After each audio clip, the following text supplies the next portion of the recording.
Welcome back to 1600. Is bailout fatigue draining President Obama's political capital? Republicans seeking to tap AIG outrage today made the case that the AIG mess is symptomatic of bigger problems at 1600 Pennsylvania Avenue. Here's Minority Whip Eric Cantor. This latest flap on AIG, I just think, is something extremely troubling. What's going on in this administration? It seems like they're an administration in disarray, and that's why we've always had a real concern, whether it's a stimulus bill, whether it was the spending bills, or the omnibus, or the bailout. In a post-Madoff world with Americans feeling the pain of double-digit unemployment in some states, will this storyline take hold? Will Americans fed up with yet another tale of financial fraud and Wall Street greed continue to support Obama's agenda, if it means spending more money to support struggling financial institutions? Joining us now, nationally syndicated radio host Ed Schultz and Republican strategist Tucker Bounds, former chief spokesman for John McCain. Tucker, I'm not sure Eric Cantor is Mr. Credibility. However, it is hard to understand how our government, when it owns 80% of something like AIG, cannot prevent bonus money like this. Well, I think what you just mentioned is exactly the point, which is whether or not the Republicans are credible now. And I think it puts Republicans in a place where they're going to be very credible. They've been saying for a long time now, opposing the stimulus bills, opposing this budget. The Democrats are loosey-goosey with the cash, and taxpayer dollars need to be protected. So right now, if it's a question of credibility, Republicans look very credible. Democrats are on the defensive, particularly down at the Obama White House. And I think it's made for some interesting theater, but we're going to have to see how all this plays out. I think that the Republicans in a very good position this week. And no theater, all comedy. That soundbite by Mr. Cantor belongs on Saturday Night Live. Does he have amnesia?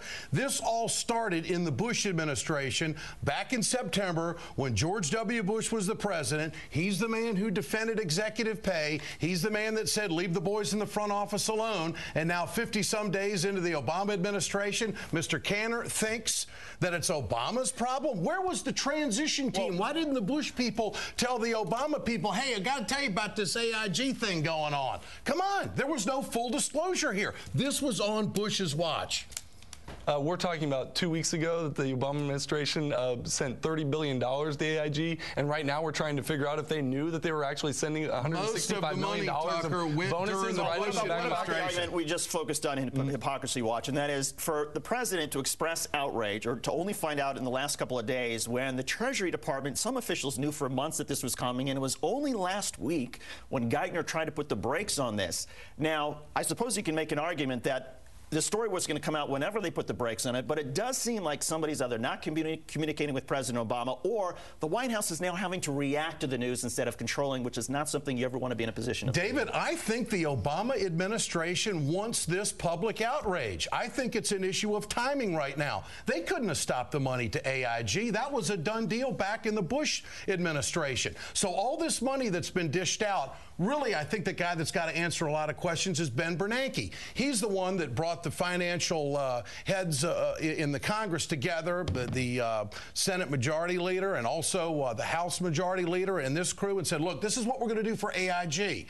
They should have been telling the Congress exactly what was going to happen with these bonuses. It's a lack of passing on of information. Well, I'd like to know if George W. Bush knew about these let me bonuses. show you some numbers that I think are crucial to all of this. If you look at the CBS News poll, approval, disapproval of bailout, back in December 2008, 46% approved of bailout money, 44% disapproved. The number now is 37% approved. The disapproval is up to 53%. When the numbers flip like that, doesn't it make it more difficult to spend money, whether it's bailing out the financial institutions or spending money to change health care? Bailout and infrastructure investment are two different things. I think the American people have got that figured out. They want health care. They're willing to pay for it. They want the stimulus package. The majority of Americans now are still where they were several weeks ago. They're with this president. There's a few point difference there. But this bailout of AIG, I think this is going to benefit the Obama administration because now it's going to be easy for them to make decisions to clean this thing up. Tucker? I don't know what planet Ed is on right now. I thought you were a guy that had a finger on the pulse of the American people and kind of had a connection with them. No, I'll tell you what, they're fed up with the spending, and you have got to be on a different planet if you believe the Obama administration. If you believe that the Obama administration wants this on the front headlines right now, you are not living on this planet. And if you're looking at Gibbs stammering and clamoring while he's answering You're talking about Ben Bernanke having to answer questions. The Obama administration is having to answer real questions right now, tough questions they don't have answers for. So you don't want to go back. You don't want to go back and find out what Bush knew. You don't think he has responsibility?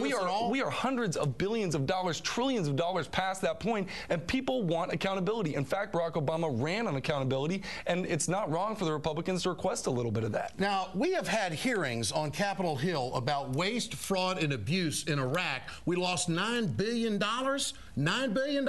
No one on the Republican side said anything about it. All of a sudden, Obama gets into the White House, and now all of a sudden, you're fiscal hawks. The American people want an investment in health care. The American people want an investment in infrastructure. This was on Bush's watch. He did nothing to stop executive compensation. He did nothing to get the benchmarks in to make sure that these bonuses weren't in check. And now this is supreme mop-up by a president who is giving accountability. Tucker? I mean, I don't even really know how to respond to some of this, Ed. That's because I'm right. Because you're trying to move away from a situation or a predicament that we're not even facing. What we're talking about right now is an administration that has been very loosey-goosey with taxpayer dollars, and they're having to pay their penance. The guy at the podium has questions he can't answer, and tomorrow's headlines are going to be very disturbing, not only for people on Main Street, not only for people that are wondering how they're having to cut down their budgets at the same time that the federal government is blowing out their budgets and seemingly mishandling taxpayer dollars, but the administration itself cannot answer tough questions. Here's the issue. Secretary Geithner next week is going to be rolling out the plan to try to fix the banks. In this atmosphere, when the public does not trust the banks, they don't trust AIG, they don't trust anybody else, how can the administration essentially introduce this plan and say, oh, we've got a way to fix it? It involves spending a little more money. Well, you have to do it. We can't have our financial structure just completely fall apart. I believe the president is strong enough with the American people that he's going to be able to go out and sell them that we can't let the banks fail. We're going to have accountability. The majority of Americans right now are okay with the government getting involved in the banks for some oversight, but eventually making sure that they're back off on their own and solidified. Who else is going to do it? What are we going to do? Let them fail? The foreign countries across the seas are looking at us saying, you're going to let AIG go? It's going to affect our economy, too. We have a world responsibility right now to make sure we get this fixed. Ed, the families on Main Street are just looking for the accountability you discussed. And you have to have accountability in order to have credibility. When you try and ask for more money, you try and spend more money. And that's what's at play here. This is the political issue that's at play. No, I think are they going to be able to inject more cash because they're mismanaging the cash they've already asked for? Play right now as we're about to blow through a break, and that's very bad. Tucker Bounds and Ed Schultz, a great panel. As you can see, they'll be back with us in just a couple of minutes. But up next, Karl Rove has been a frequent figure in our Hypocrisy Watch, and every time we put him there, I ask Karl for an interview or a response. Over the weekend, Bush's brain finally did respond via Twitter. I'll show it to you and talk about the news in Rove's response. That's next. And speaking of Twitter, we've got your Twitter questions coming up at the end of the hour. If a guy President Bush affectionately nicknamed Turd Blossom can Twitter, so can you. Go to twitter.com/Schuster1600 or use the link at schuster.msnbc.com.